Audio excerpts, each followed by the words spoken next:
If you guys need graph paper and stuff, I think it's right up there on that table, okay?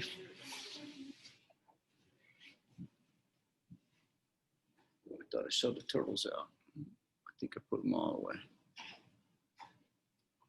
Hey, how are you?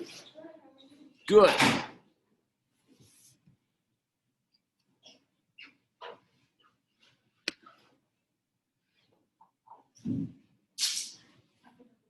You want to take the spider out and hold them? No. No. I don't know. You act like a cricket, it might. Hi, Denise. How are you? Hi, good, Mr. Trevelyan. How about you? I'm good. That's good. I think I'm getting kicked out of my room now. I got to go in the other room. Oh, okay.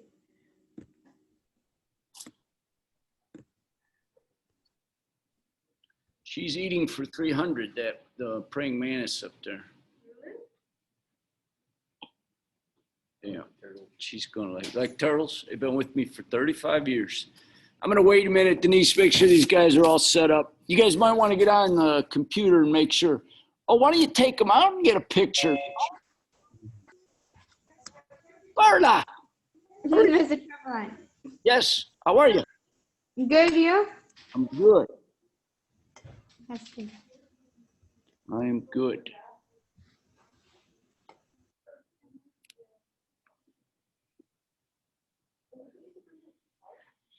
You still got to get that lab done yet? Do you need help with that at all? No, I think I'll complete it today. If anything, I'll just text you. Sure. You know you're welcome to, right? Yeah.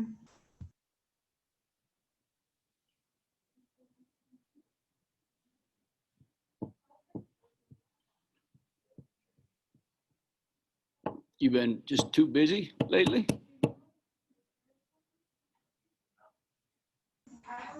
Yeah, I guess. I don't know. I, Like, huh? I'm worried that, yeah, we are, you know, we are flying through this stuff, which is all good. We want to be as close to done as possible. But Yeah.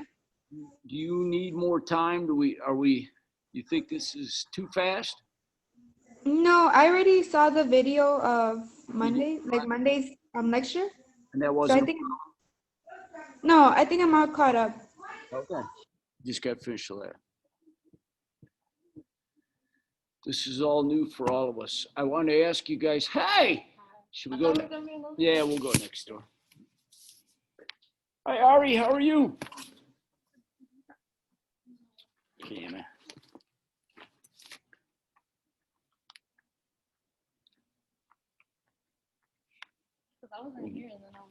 Oh, I'm sorry. Hey, I'm right next door. You guys come get me if there's something you guys need, okay? He should be on the computer, right?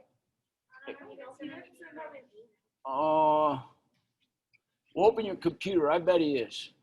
I know he had to take his daughter to school or something, you know what I mean? So he might be running a little late.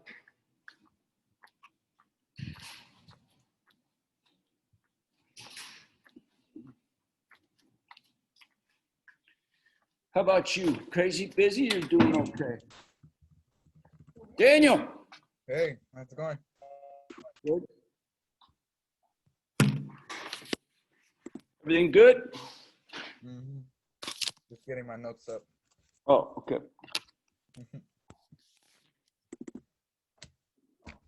I like your sweater. Very autumnal.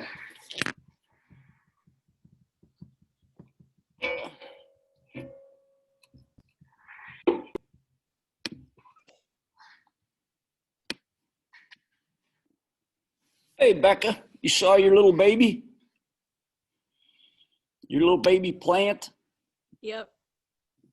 I thought you'd like him. He's finally big enough to take a picture of. I grew that from seed.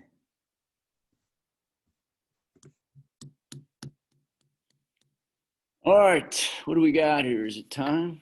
I may have to pop in and check on Mr. Call's kids next door, but I think we're going to be okay.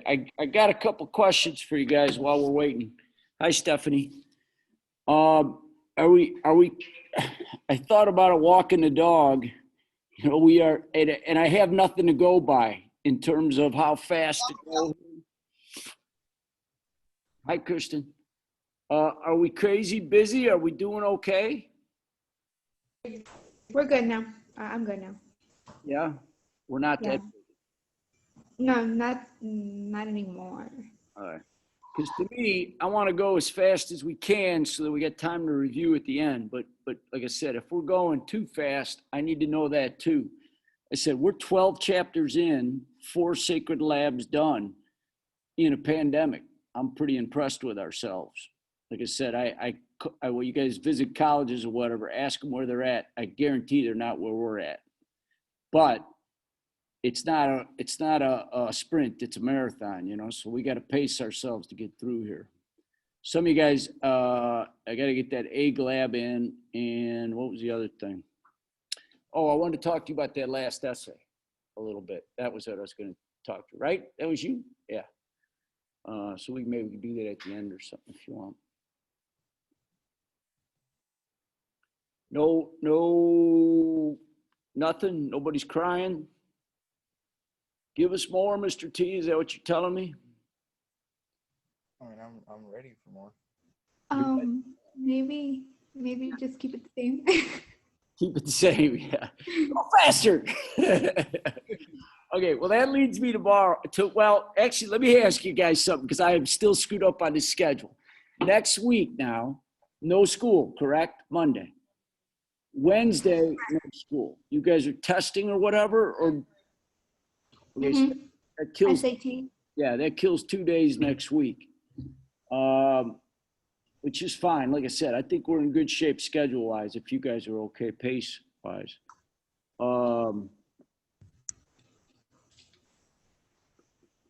Where was I going? Oh, so tomorrow, you know, I got that funeral. I'm not going to be online. I'm not going to Zoom. Oh, yeah. What I originally had planned was you guys taking that practice AP exam, which I still want to take, but I'm willing to skip tomorrow. If you guys need a day to get caught up, right? You know, it's a fine line, staying healthy, physically, mentally, all that stuff, right? So, you know, I want you to be honest with me. You're okay with the pace? Would you prefer to take it on Friday? Does that help? I do kind of want to take it all at the same time, and I do want to set just the 40 minutes. I don't think it's going to take 40 minutes, but I do want to make it, I want to simulate the real test as best we can. You know what I mean? It's only 15 questions, but you know, I want that little bit of pressure. I want that gulp in your throat. Remember, I'm going to grade it like a regular AP exam out of 70%. So if it's 15 questions, it'll only be like 10 points. What do you guys think? Any preferences? In class on Friday then? Like during class? Sure. And skip tomorrow completely? Would that help? Should we review tomorrow, or like Yeah, there's no review? my problem is I'll be at that funeral. Oh. Yeah, I I mean, can't review. You could review. Yeah. Yeah, I don't know if there's anything to review for. It's going to be like those sacred labs. There's going to be a dialysis bag. They're going to ask you questions about that. There's going to be an enzyme question. They're all fair game, right? I don't know if it's something you could study for, you know? I mean, you could look things over if you wanted to. But I guess my question, and we got to get started here shortly, is do you need a day to skip? This on the web. Oh, stop talking. You know, tomorrow we can just skip class completely if you want to, and then take that test on Friday. I feel that comfortable the schedule we're at. Like I said, Mr. Denny's class, they're on what we're talking about today, but they haven't done ecology yet. You know, and that's the only school I know. I'd actually ask you guys to look if you got buddies at different schools or whatever and see where they're at. I assume we got to be cooking here. But again, if it's at the expense of your health, physically or mentally, then we can slow it down a bit. So I don't know. Thursday take off? Yes, no? Give me yeses. Give me thumbs up, or I don't know, whatever, clap or whatever you got there.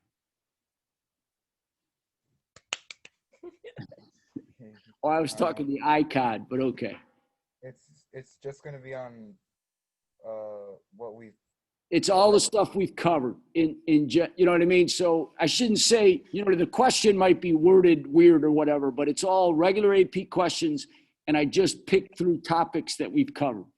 Enzymes, diffusion and osmosis, a couple ecology questions. Those short answer essays, there's only a couple short answer essays are really, you're gonna suffer from paralysis by analysis because you're not gonna believe that they're asking that question. The answers are very, very open-ended. Hi, Gael, how are you, buddy? Hey, good, and you? We were discussing, maybe you can give us some insight here.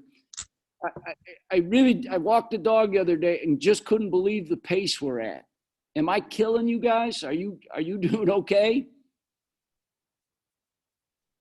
Doing okay. Yeah, Just okay? just okay. All right. So would you vote for tomorrow? Nothing? Take It's the in day the off? chat. I got that feeling. Yeah, I think that would help. Yeah, I also put it in the chat that I agree with like Denise. Like, Oh, you me put on it in the Friday. I gotta get better at this. Your moron old teacher is never gonna figure this out. Zoom out. Sorry. Thank you for doing that. All right. So let's skip tomorrow, right?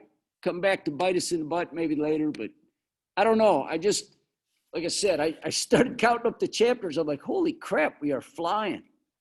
And remember, we're you guys are doing me a favor. And thank you for being so honest. I love having you guys in class. I don't know if I could do this with every class, but I trust you guys, you know. So taking the test at home, I think you realize, I suppose you could scam the system, but you don't. And I appreciate that.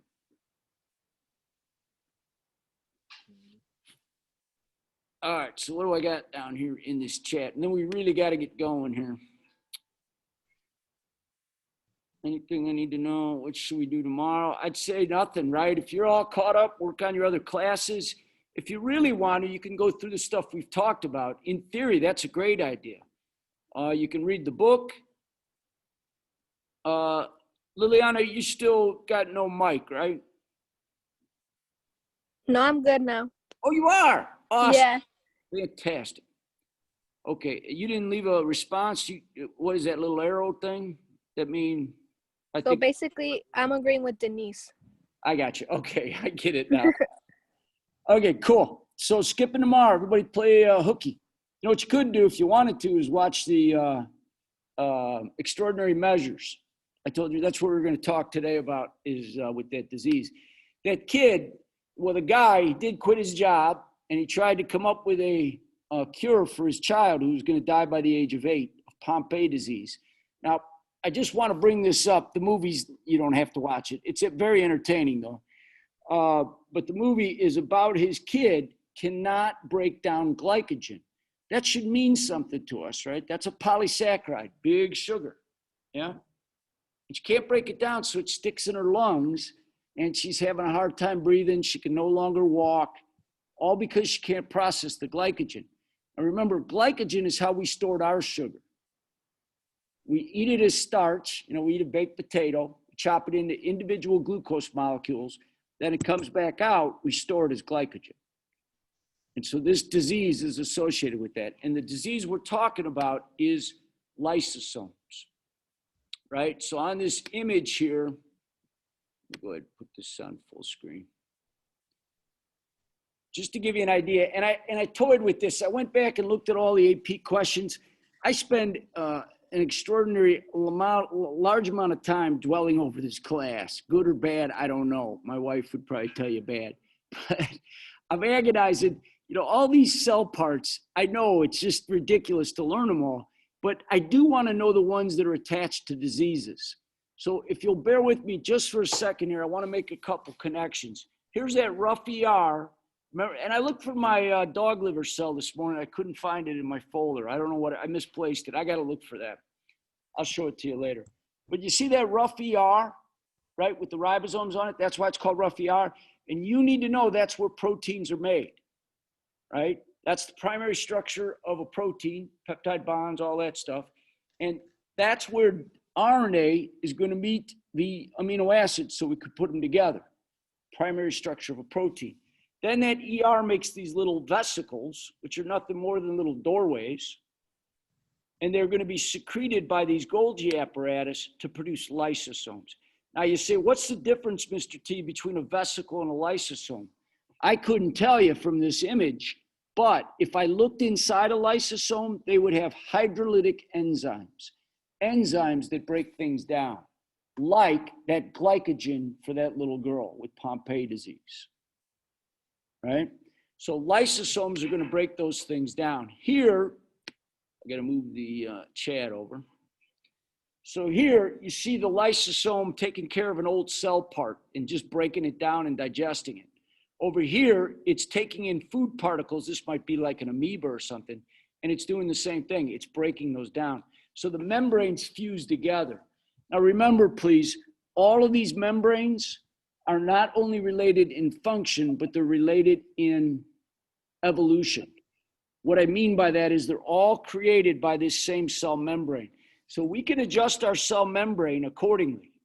For example, this is going way too far, but I'm going to bring it up. If I want, I can add proteins inside my membrane so that I don't pee so much, right in my kidney. It's a hormone called antidiuretic hormone, and what it does is produce these little aquaporins in my membrane. I can literally adjust what my cell membrane has in it in most cases. Questions on that? And you guys like that I'm recording the lectures, right? I'm going to try to keep putting those on, keep remembering. Now, please don't write all this down, but this structure is called a peroxisome, very similar to a lysosome. And the only reason I brought it up, because it's our old friend, catalase. Why is catalase on top of the arrow? What do we know about enzymes? They're not used up in reaction. They're not used up, so we always draw them on top. ASE tells me an enzyme. Remember, they lower the activation energy. And what's the substrate? Is hydrogen peroxide. And remember, this is what we measured. We measured those oxygen molecules.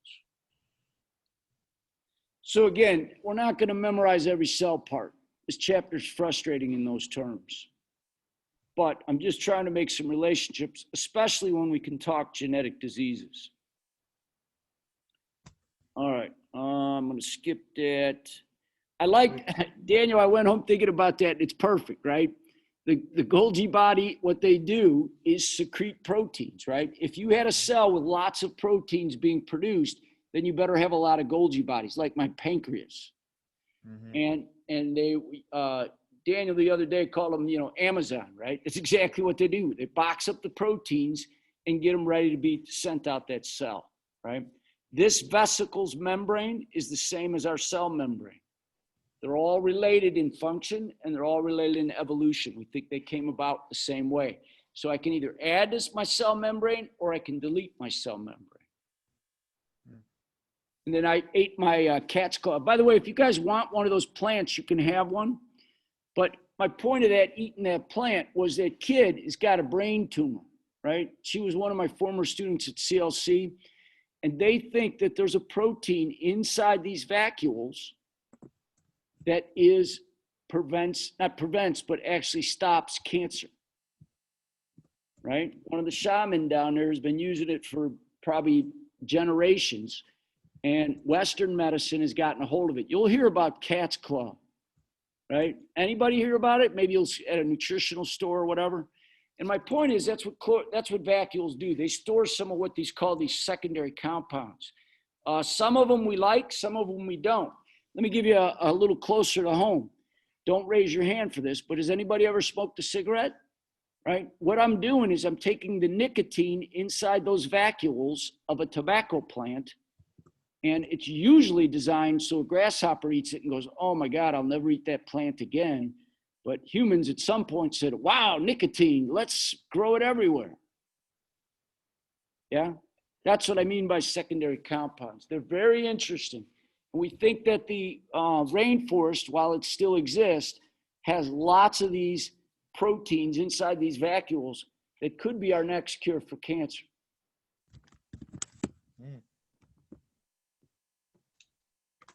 Dang, we're close.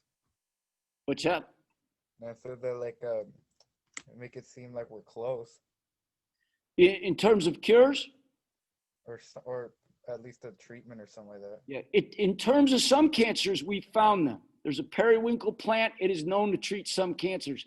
The problem with cancer, Daniel, is they're all different. When we get to mitosis and meiosis, I'll show you. So we always say a cure for cancer. Technically, you got to have a cure for colon cancer. You got to have a cure for stomach cancer. You know, they're all separate. We treat them as one disease, but, you know, they're all going to have their own separate problems, if you will. Mm-hmm. All right. Now, if you, Mr. yeah, Chief, go ahead. Yeah, I was just having one little question. Like, what exactly are peroxisomes? Like, are they enzymes or? I don't know why, you know, I guess somebody who discovered them really wanted to make a difference, but I think they're just lysosomes, to be honest with you. But they are, the book considers them separate.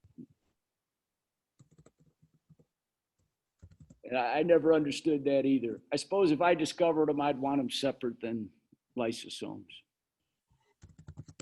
I would hope they wouldn't be that picky on the AP exam. Now, if you're following along in the notes, you want to draw a big line after, well, before the mitochondria. This is a mitochondria. And you know how we talked about all those structures being of similar function and similar origin, that they were all related together? These are not. Now, this might blow your mind, but this is true. These mitochondria were once bacteria living on their own.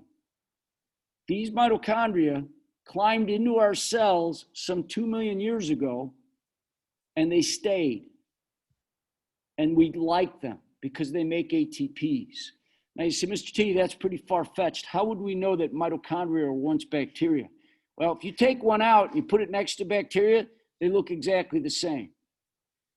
The same is true, and you need to know these for the test, is that mitochondria have their own DNA. Think about that now. They have their own set of genes. They have their own ribosomes.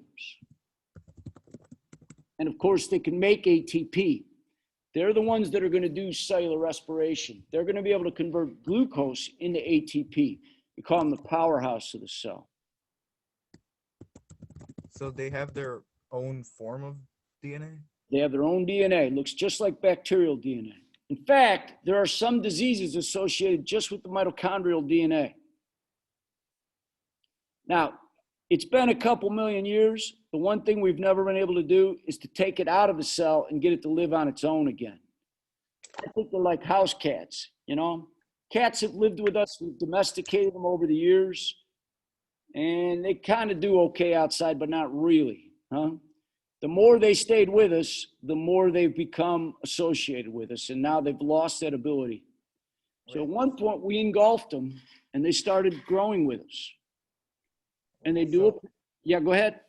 No, I was just saying, so like if mitochondria have their own DNA, then do our genetics affect like energy production? Yeah, I'll show you why later. That's a loaded question, Daniel. If we can wait on that one, I'd appreciate it when we get to cellular respiration. It's a great question. It's just, it's a couple chapters ahead. I'm not blowing you off, I promise. Or stay on afterwards and we can talk about it. So remember now, what is this formula down here? C6H12O6. Only one you got to, Glucose. it's glucose, gifted student. And I'm going to use oxygen. And if you never knew why you breathed oxygen, we're going to find out in 2 chapters from now. And what we make is carbon dioxide and water. Our next sacred lab has to be on respiration. We got to figure out a day we can all meet. Remember, we pick up the slack for people who can't come. So if you didn't come for the first lab, try to come to this lab. It's not ideal, but it's the best we're going to be able to do. But this is that formula, right? And again, I don't memorize this, but come AP time, come Friday when you take that test, I always say, take a deep breath and tell me what you take in. That's how you remember you breathe oxygen, right? And the thing you eat every day is glucose. And the byproducts are carbon dioxide and water. And of course, what do we turn that into is we turn that into ATP. If glucose is my paycheck, ATP is my currency, it's my cash. And this reaction is so exergonic that I can produce 36 ATPs from one glucose molecule. That's pretty good.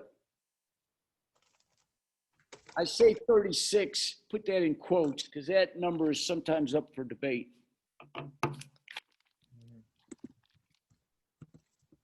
36 what? I'm sorry. ATPs, no worries. Oh.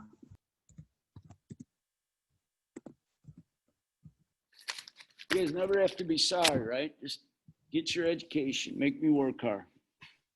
And I honestly said what I meant, right? I have no problem on a Saturday night talking biology for an hour. If you missed an AP essay or whatever, you know, just call me. If I'm doing something, I'll tell you I'm busy, but rarely am I busy, unfortunately.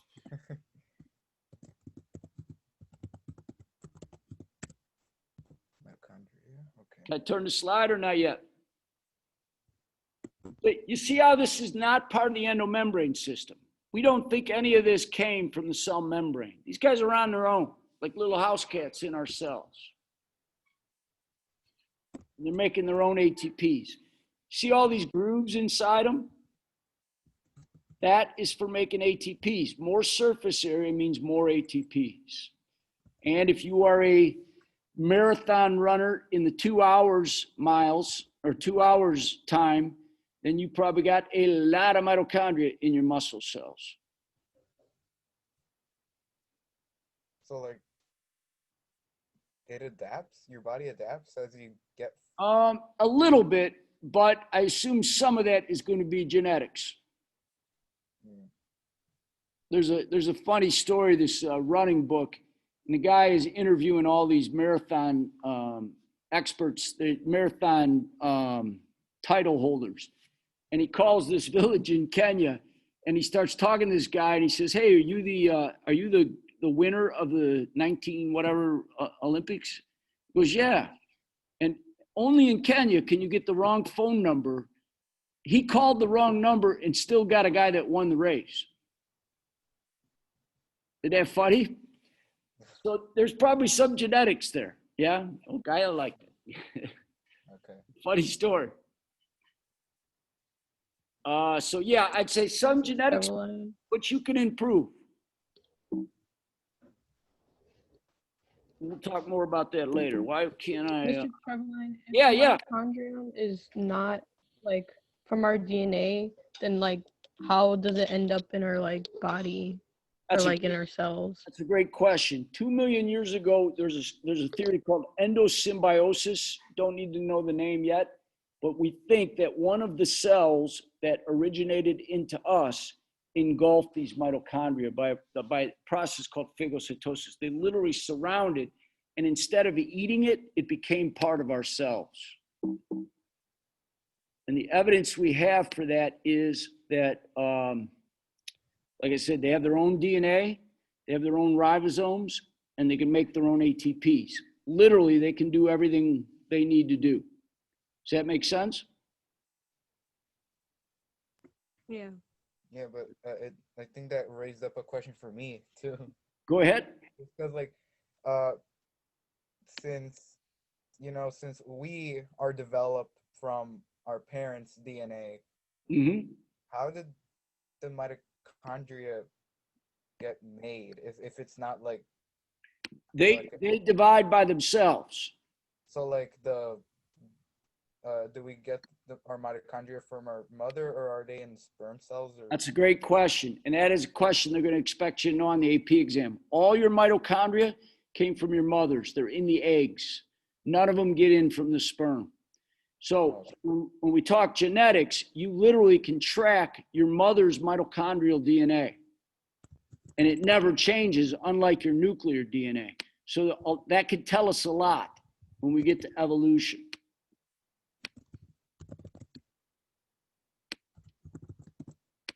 This structure is also not part of the endomembrane system. This structure is a chloroplast. It's green. It can make its own food, right? And if you look at the equation, It's the exact opposite of respiration. And again, notice this formula I'm asking you to memorize, C6H12O6 plus O2. I didn't balance it, but it's all sixes. Right? So if I know respiration, I know photosynthesis. That's what I mean by internalizing. If you're still buying into this idea, and I know you're not, it takes a long time for some of us, but if you got to memorize everything, guess what? AP exam day is going to be tough. I didn't have to look at my notes today, and I got 2 brain cells left in my head. I know that respiration and photosynthesis are the opposite. And for an ecosystem, that's wonderful. Plants give us oxygen, and that's the gas we need. You know what I mean? If I know the one equation, I certainly know the other. And I know what I take in. I know I take in glucose and oxygen. You see what I mean? And for most of us, especially when we take this practice exam on Friday, it's easy to get freaked out and then panic. I call it paralysis by analysis, and it happens quite a bit. But we're going to practice it enough. That's why we're going to keep going back to this AP site and keep practicing those questions. Even though it might not good, it's very easy to say, oh, I don't want to do this, right? And maybe skip it or whatever. But don't do that. The more we practice, the less we'll panic. Now, the cool thing about the mitochondria and the chloroplast is they also have their own ATP, they have their own DNA and their own ribosomes. So guess what? We think at some point the ancestors of plants must have engulfed these little photosynthetic bacteria, and they also came about and stayed within the plant cells. So 2 million years ago, some cells engulfed the mitochondria, some cells engulfed the mitochondria and the chloroplast, and they became the plants. What do you think? So they also have their own DNA too? They do. Chloroplasts have their own DNA.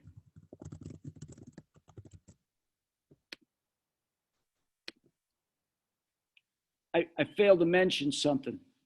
When we do the respiration experiment, if we can pull this off and do what they want us to do, the pea plants, they want us to do pea plants because they really, really, really want you to remember that plants have mitochondria. It's just that they have chloroplast in addition. Plants do respiration. So those seeds, for example, if we do respiration with the seeds, they're sucking in oxygen because they have mitochondria. So plants have mitochondria and chloroplast. Animals only have mitochondria. And by the way, these are characteristics, recall, of all eukaryotic cells. Gael said, man, I don't know what all those parts are doing. Well, you don't need to know what every part's doing, but when you see all those parts, you realize it's a eukaryotic cell. Bacteria are prokaryotic, and all they had was DNA and ribosomes. Similar to what a mitochondria have. Now, I'm almost afraid to say this because everybody gets it wrong, and I don't want to put this in your head. So after I say this, put a big no on top of it, right? It is not that mitochondria, wait, how do you guys always screw it up? Every year I hear this. Bacteria don't have mitochondria. That's the no. It's that we think mitochondria were once bacteria. See the difference? They're the same size. Bacteria can't have mitochondria. They're the same size. What you mean to say is we think that mitochondria were once bacteria.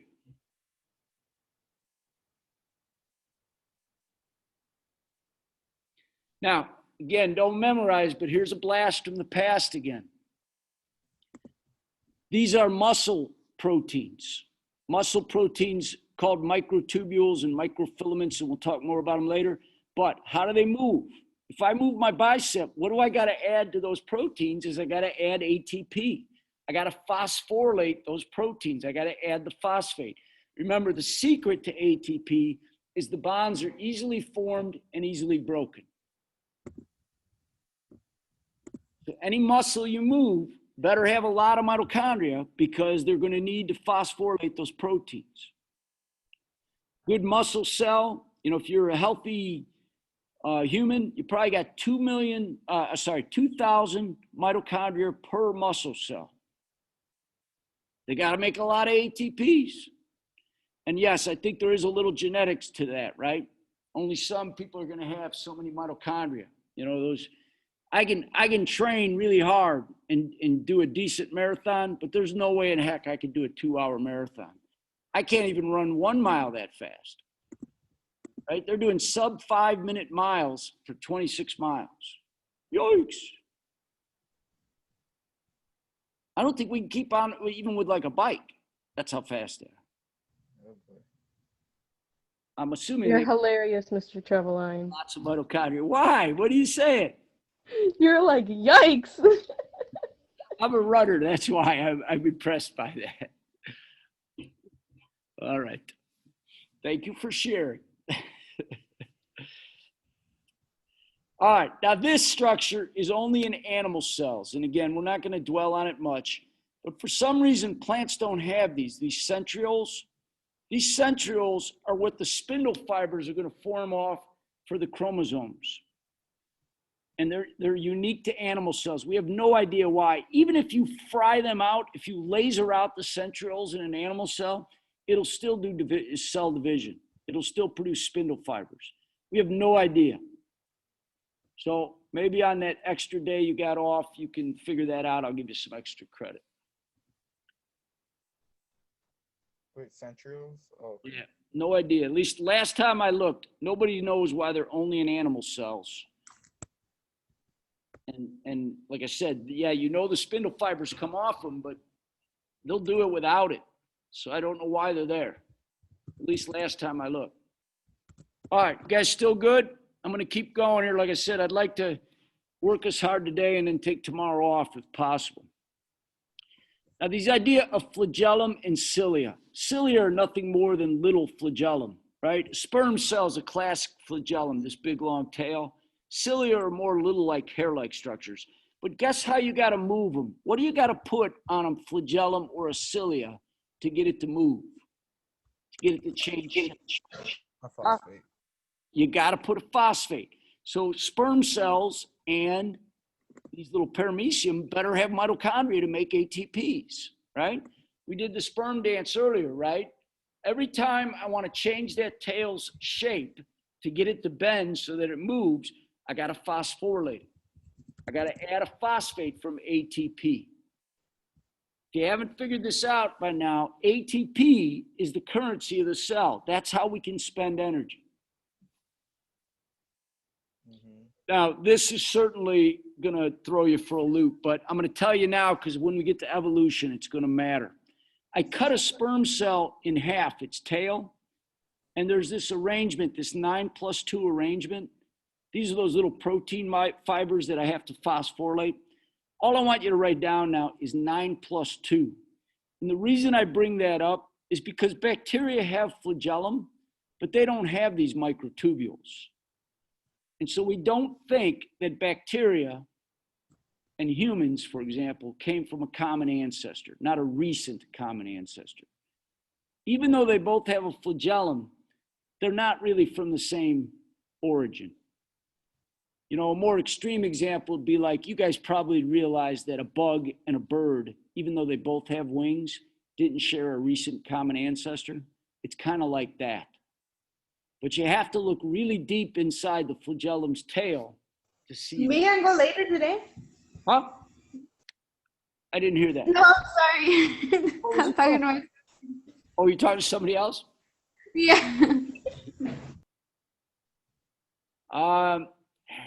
Do I want to talk about this today? No, I'm going to skip that. All right. Mr. Treveline, Yes. So Good. you know how you said that for the flagella we need the ATP in order for it to move. Correct. And then you said we also need mitochondria, but I didn't hear or didn't understand how the ATP and the mitochondria connect. Oh, because the mitochondria is what makes the ATP. Oh, Remember, they're the ones that turn the glucose into ATP. That's a great question. Okay, thank you. That's the whole job of the mitochondria. We call it the powerhouse of the cell, and it's able to turn our paycheck, if you will, glucose, into ATP. Okay, thank you. All right, now this you need to know because this is the cell membrane. Now, when you looked at it under the microscope, it was just a little dark line. I understand that. This is a model of what we think it would look like. They call it the fluid mosaic model, like a mosaic painting. It's made up of all these little pieces, like these little tiles, if you will. Now, here's what we're going to hang our hat on, right?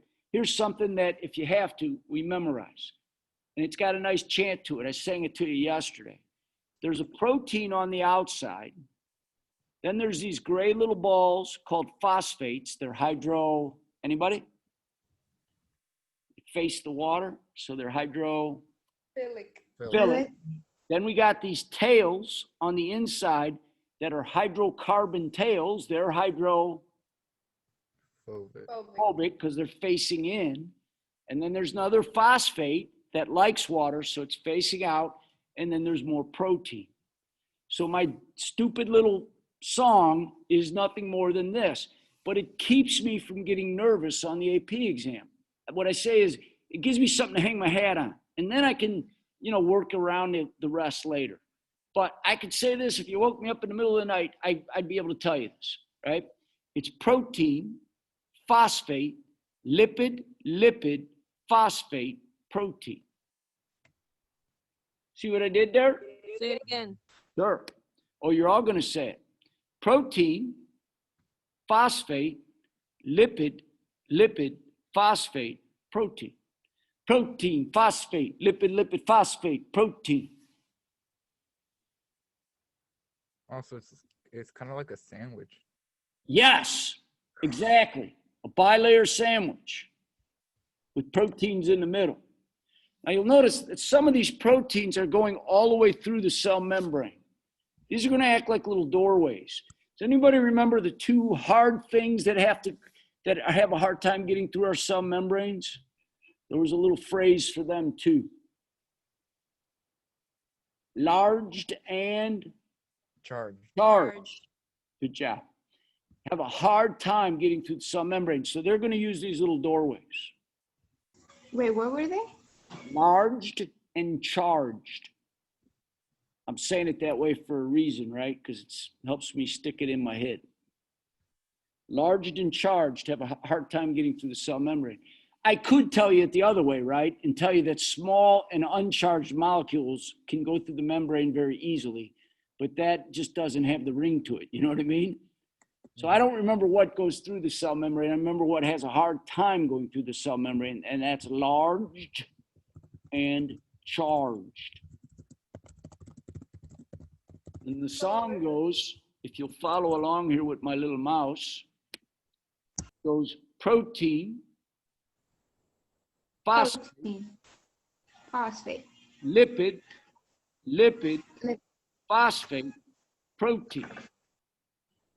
Try it again here. Ready? Protein, Phosphate. Protein, phosphate, lipid, protein. Protein, phosphate, lipid, phosphate, protein. What's that? Kind of like a sandwich, yeah. And that's what our cell membranes are made of. And it's what makes them semi-permeable. It lets certain things in and out. Large and charged have a hard time. Small and uncharged go through pretty easily. Now there's two other components I want to show you on this cell membrane. I got 5 minutes. And again, I'm pushing us farther than I wanted to go today, but we're going to take tomorrow off, right? I'll type something up too. Mr. Treveline, where do the small particles go through then? Oh, they can go right through these phospholipids. These things are always bouncing around, and they can go right through. Okay, thank you. Yeah. It's a fluid model. What I mean by that is it's kind of liquidy. The large have a hard time getting through those. They're going to use these little doorways, these integral proteins. Two last things I want to show you today are these green things, these hexagons sticking off these molecules. They're hexagons, long chains of hexagons. Somebody out there make me happy and tell me what they must be. If they're long chains of hexagons, Glucose. glucose, gifted student. And because there's a bunch of glucose stuck together, we call them polysaccharides. Now, here's where the biochemistry comes in. Some of these are attached to a protein. So we're going to call them glycoproteins. And they're like little ID markers, right? You know blood types, right? There's different blood types.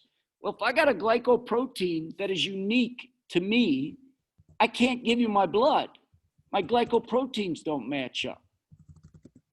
You guys need a liver? I'd love to give you some of my liver. It grows back, so I don't mind that. You're not having my kidneys, though. I'm keeping those. But glycoproteins, right, are going to stop me from giving you my liver. Unless, of course, we make our glycoproteins the same way. We call them little ID markers. So that's their blood type? Well, yeah, loosely. Yeah, but yes. Yeah, it's the proteins on the blood, on the cell membrane. Yes, that is true. Or for, organelles, right? We all put them together a little bit differently. So you'd rather get an organ from a close relative. You'd probably make the same glycoproteins. So are they kind of like the same idea as like R groups? Kind of like they distinguish each of the things that can be attached to it and everything? I see the analogy, but one's a molecule and this one's a whole cell membrane. Yeah. Okay. As long as you get that, yeah. I like the analogy. Lastly, somebody else, what about these yellow structures here, these polygonal structures? There's 4 of them in a row. Anybody remember what those are? A steroid, right? Ah, yes! A steroid. Specifically, this steroid is called cholesterol. Now, I know we think cholesterol is really, really bad, but it makes up every one of our cell membranes. And it keeps our cell membrane a liquid, not a solid. Without these cholesterol molecules here, 2 things might happen. Our cell membrane may freeze together solid, or it may just fall apart. Cholesterol keeps our cell membrane semi-solid, almost in a fluid state. Without them, they're not. So I know cholesterol is bad, but it is important for every one of our cell membranes. We need cholesterol. Isn't there like a good Sorry, and bad I missed that. cholesterol? Could you say it again, please? Say it again. Yeah, like isn't there like a good and bad cholesterol? Like HDL Yes, and there is bad cholesterol. And if you'll allow me, I might go a minute over, but I want to introduce you to Stormy Jones. We'll come back to this other stuff later. This is Stormy Jones right here. She is unfortunately, a record holder. She was the first to have a liver and a heart transplant. She's 1 in a million. She's 1 in a million because her cholesterol level is 10 times normal, what normal people should have. So by the age of 6, she was having heart attacks and liver failure. And it all has to do with her cell membrane, right? Here, down here, these little green balls, I'm on the 3rd picture down, right?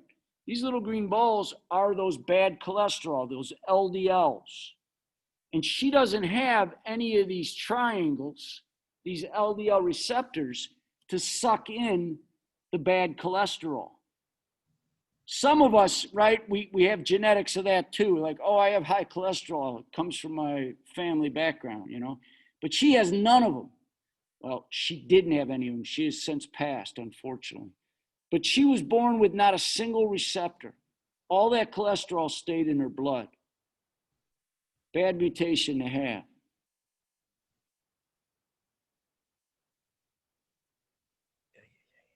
Questions on that? Wait, so the receptors are the ones that just take it into the cell? Yeah, in some cases, Daniel, you could take things in without receptors. Like up here, this is that phagocytosis. Like you can engulf food just normally. It just pinches the cell membrane together. But for these cholesterol molecules, there is a receptor needed. And it kills it inside the cell? Yeah, it'll fuse with a lysosome. Oh, yeah. Because, like, I've heard... Oh, well, let's stay with that right now. It's a little more technical than that, but that's okay. Yeah. Go ahead, Daniel. Because like I read that like HDL cholesterol is what kind of counteracts the LDL or something like that. That's exactly right. We want HDLs in our bloodstream, not LDLs. They're both important, don't get me wrong, but we tend to gather too many LDLs. They stay in our bloodstream, gather in there, and cause high blood pressure, and eventually could cause a heart attack. That is true. If you want to raise your HDLs, there's a couple things you can do. Don't smoke. That'll lower your HDLs. And exercise will also raise your HDLs. And I've also heard somewhere that like the cholesterol from our diet, like dietary cholesterol, doesn't like affect that much. That is true. That is true. I wonder where that is. Well, again, you need it. I think people just simplify the version and think, oh, cholesterol's bad. I don't want it in my diet, right? But we need some. And I think most of it comes back to whether or not we have those receptors, enough receptors on our cell membranes. Yeah, class is over, sorry. Hey, we're taking tomorrow off, right? We'll call it a snow day. Go watch a movie. Oh, by the way, if I'm giving you this hour off, you should tell everybody you're in class and not to bother you.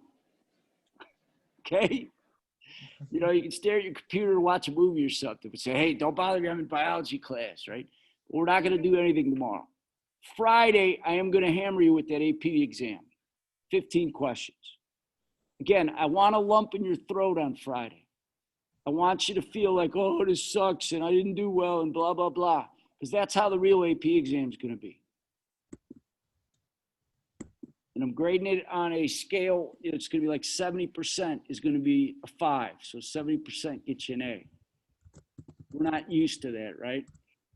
No. We're used to 90s, that kind of stuff. So again, when you take a test like this, and those short answers, last thing, and then I'll shut up. Those short answers are very open-ended. Don't suffer from paralysis by analysis. Put down those no-duh points. All right, so I will be here Friday. I will put it on the screen for you. You know, I'll zoom in if you want me to, but I'm not going to help you or anything. But otherwise, just take that on Friday, please. Okay? I'd like you to take it in class at the right time. I'm afraid if I give it to you as homework, you're going to find something else to do because it's uncomfortable. You know what I mean? You're like, I'll do this. I'll clean my room first. I don't want you to do that. I want you to take it all at one time, one sitting, 40 minutes tops. Bye, Miss T. Have a good day. All right. Mr. T. Bye. Thank you. You're welcome. I guess we're not going to be able to talk about this. I just wanted to ask you if you, you know, you got some of those experimental design points wrong. Yeah. You thought, okay. I guess my big. Because I remember that week I didn't go through I remember you guys had Zoom stuff for review and I couldn't join and I remember I only I think I joined the class like for our actual class. Yeah. But I wasn't able to like review like different days that I couldn't. I guess my only question is, we're here together with just the two of us. You'll ask me questions, right? Yeah, for sure. Like, I was just paying attention because I thought I could do it, but I guess because of those days that I wasn't like there. No worries at all. I just wanted to make sure. Yeah. I was like, oh man. Okay, no worries. I love having you in class. Yeah. Physically, I like I having know. you. I don't know. There was more people in class. I guess they stopped coming. Yeah. Yeah, I get it. We're gonna have to figure out dates for those labs though. Yeah. And if you like come. I love having you. Yeah. Right? But I don't want to pressure anybody right now. Yeah. Things are gonna go normal. It's gonna be like, wow, this is wonderful. Coming soon. All right. Bye. Yeah, bye-bye. Thanks again. Hey, Edwin. Hi, Valeria. How are you? Good. Good. Give me just 2 seconds, okay? Did I send you guys the email for the test? No. Can you check to see if you got an email with the link for the test? Lennon, what'd you do? You went home? Oh, no, there you are. You guys are all in here. That's funny. I thought you went home. Did I already send you guys the email? No. Oh, wait. Okay, give me 2 seconds. Sorry, I started. So you're going to take the test twice, right? Well, you don't have to, but I would recommend it. Pretty hard test. And we went over the review sheet, right? Mhm. Valeria, you're not here, right? You're at home? I'm at home. Yeah. Okay. No worries. Let me get out of this. I'm sorry. I gotta close this all up. And then we'll get started. I thought I sent it already the 7th. Why can't I do this?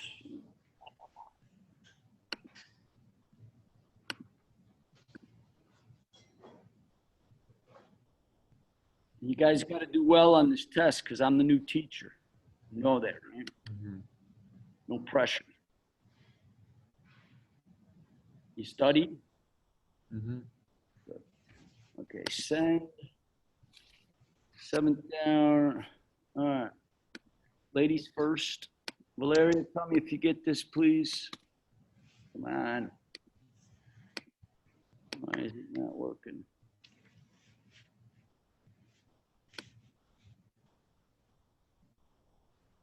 Wait a minute. All right, here we go.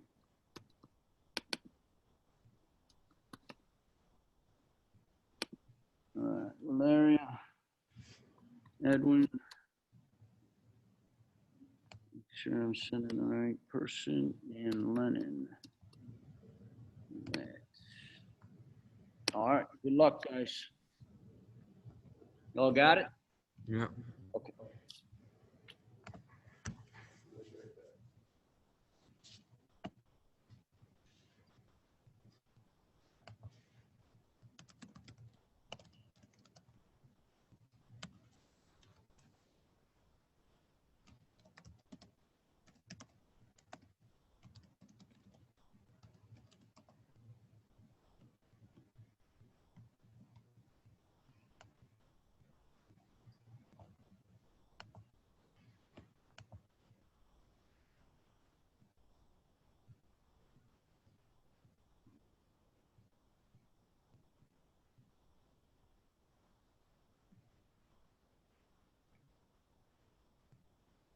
You guys know about checking all the above, make sure it's not always the right answer. Some pick A right away and don't look at the rest.